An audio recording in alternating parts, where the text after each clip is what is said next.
You didn't lose because your setup was wrong. You lost because you couldn't wait. And the worst part? You knew it.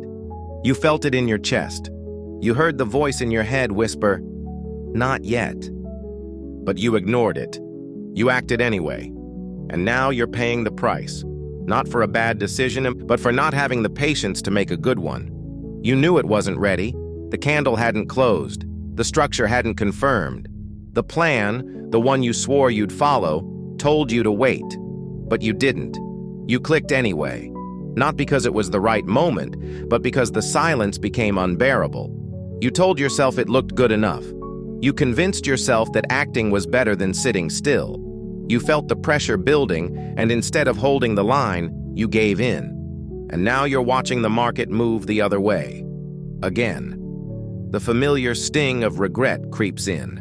Not because you were wrong about the market, but because you betrayed your own rules. Again. And it wasn't the market that tricked you. It was your own discomfort with stillness. In trading, waiting feels like weakness.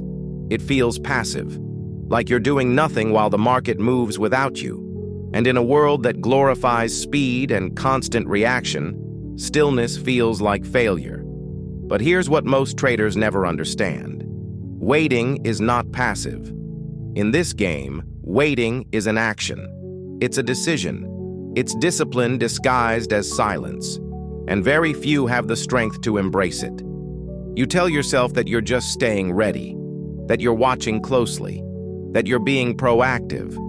But beneath the surface, you know the truth. You couldn't sit in the unknown. You couldn't handle not knowing what comes next. So you rushed it. You stepped in early, not because the chart called you, but because your emotions demanded it. You didn't want to miss the move. You didn't want to feel left behind. You didn't want to wait and see someone else catch it while you sat frozen. So you forced it. And now you're trapped, not in a bad trade, but in the consequence of your own impatience. Stillness in trading is uncomfortable. It holds a mirror to your insecurities. It makes you question whether you're skilled, whether you're alert, whether you're falling behind. But the truth is, the ones who wait, the ones who act only when the market aligns with their system, they're not falling behind. They're the ones ahead. They're the ones who survive. Because trading isn't a game of constant action. It's a game of strategic restraint. Every trade you avoid is just as important as the trades you take.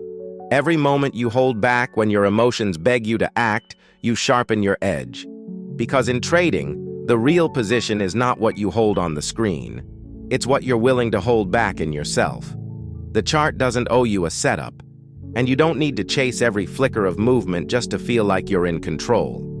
The irony is brutal. You think acting gives you control, but real control is found in the pause. Real strength is found in the waiting. And the longer you sit with that discomfort, the more powerful you become. Because every time you wait, and I mean truly wait, not watching nervously, not half-clicking your mouse, but waiting with grounded patience, you prove to yourself that you are no longer ruled by urgency. You're no longer ruled by the fear of missing out. You are, at last, ruled by your system. And that changes everything. Still, waiting is hard. It will always be hard. Because it pushes against everything modern life teaches us. That faster is better. That action is achievement. That presence must be proven by performance. But in trading, the opposite is true. Action for the sake of action is the quickest path to ruin. Presence, true presence, means knowing when not to act, knowing when to let the market speak first. You will be tempted. You will feel the urge rise up in your chest, your finger hovering over the button. You will hear the voice in your head saying, "It looks good enough," or, "What if it goes without me?" And in that moment, you must decide what kind of trader you are. Not the kind who reacts to every flicker of fear or possibility, but the kind who waits for confirmation, even if it means missing the move. Because here's the truth. If it was meant for you, it won't need to be forced. Stillness builds trust, not just in your system, but in yourself. Every time you wait, you prove that you can be relied on. You become someone who doesn't flinch at silence, someone who doesn't fold under pressure. You become the kind of trader who lasts. And in a field where most traders burn out trying to catch everything, the one who waits, who truly waits, finds peace, precision, and power. So the next time the market starts to move and your instincts scream to jump in early, remember, you don't need this trade. You need alignment. You need discipline. You need clarity. If the setup is real, it will still be there when the candle closes. If the move is meant for you, it won't require force. You don't need to trade more. You need to wait better. Because sometimes the most profitable thing you can do is nothing at all.